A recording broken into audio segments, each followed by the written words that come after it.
Welcome to the Own Your Best Life podcast. I'm May Emson, your host, leadership and mindset coach. Here, we talk all things spiritual, mindset, business, leadership, and wellness for the modern seeker who wants to align their life with purpose and inspiration.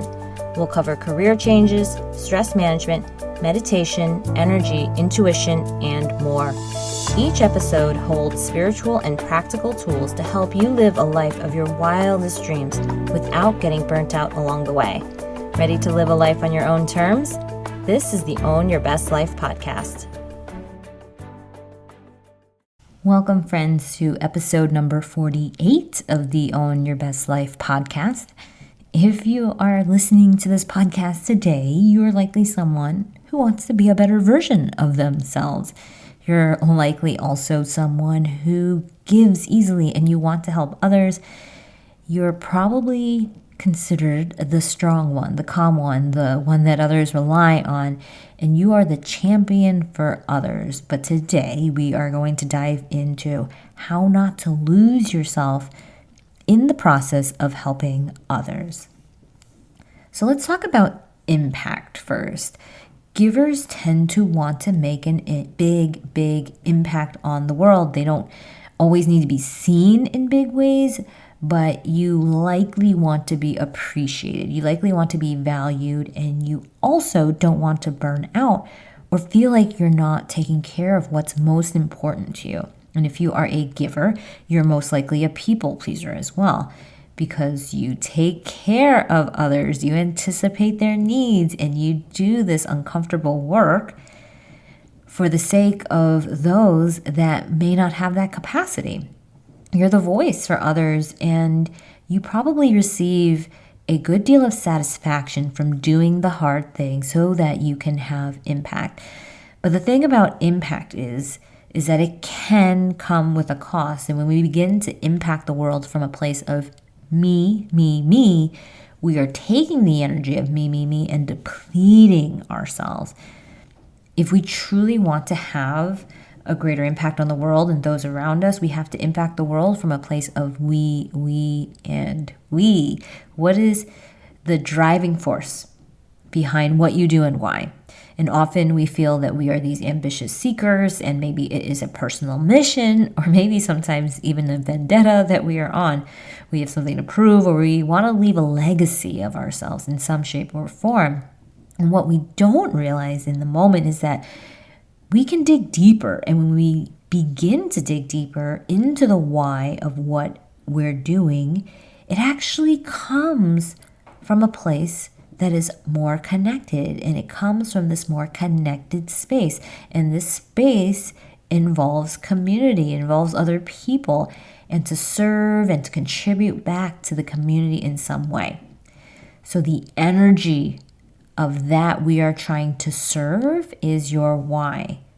From this collective why, we realize that we are most impactful, we are most powerful when we engage the collective energy. How then do you actually harness the power of the collective to help you on your mission, to help you have the impact that you're looking to have? So let's talk about the first one, which is community. So there's two ways. The biggest way is these two things that I'm going to share with you. So the first one is community. It feels lonely sometimes when you're on this path of development and you're not always surrounded by all these other people who understand what you're doing and why.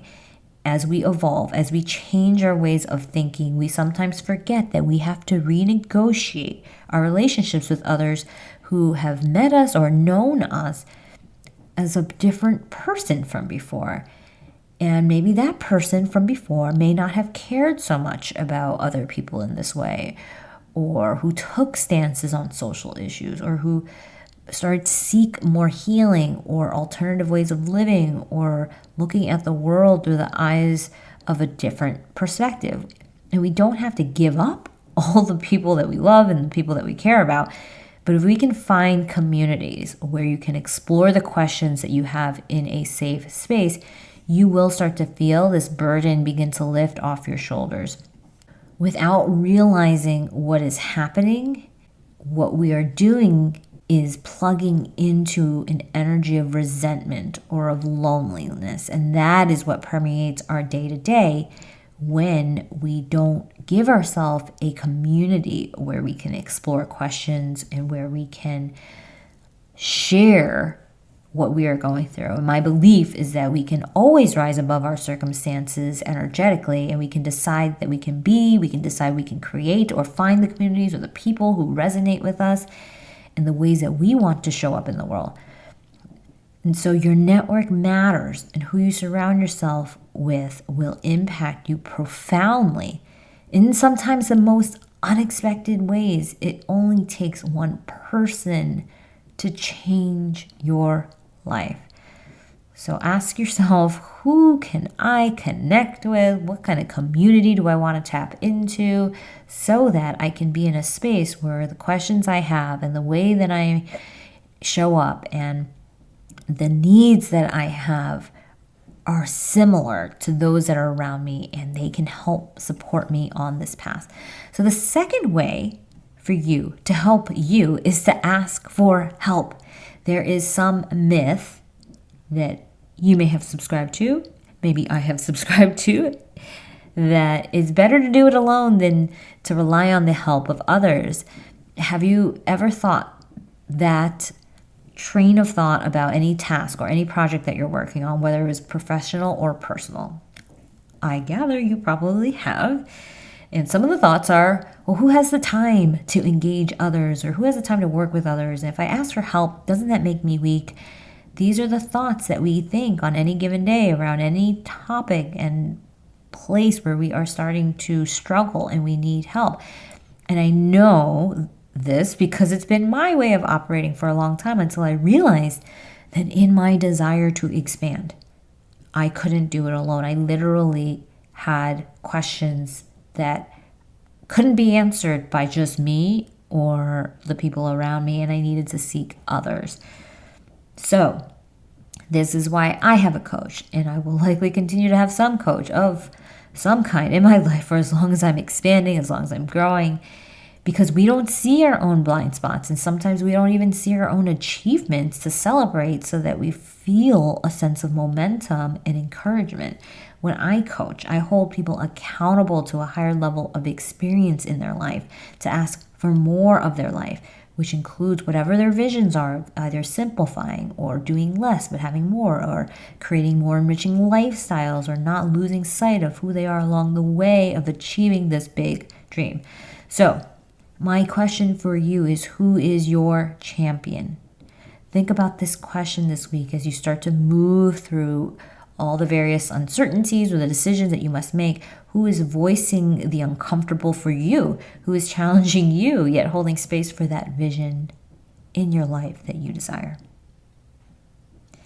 So I will leave that question with you, my friends, this week, and let you think about, what kind of support do you need next in your path, in your journey? Whether you're trying to make big moves in your business or your career or in your personal life, what kind of support do you need? Who is helping you?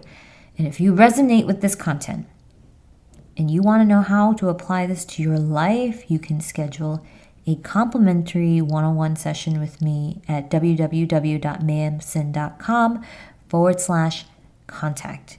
Again, there are limited spots available. So reach out and let me know if you're interested, and I'm happy to see how I can support you on your journey. All right, my friends, so that is it for this week. I love you all, and have a wonderful, wonderful rest of the week. Thanks so much for joining us this week on Own Your Best Life. Make sure to subscribe to the show on iTunes or wherever you listen to podcasts so that you'll never miss a show.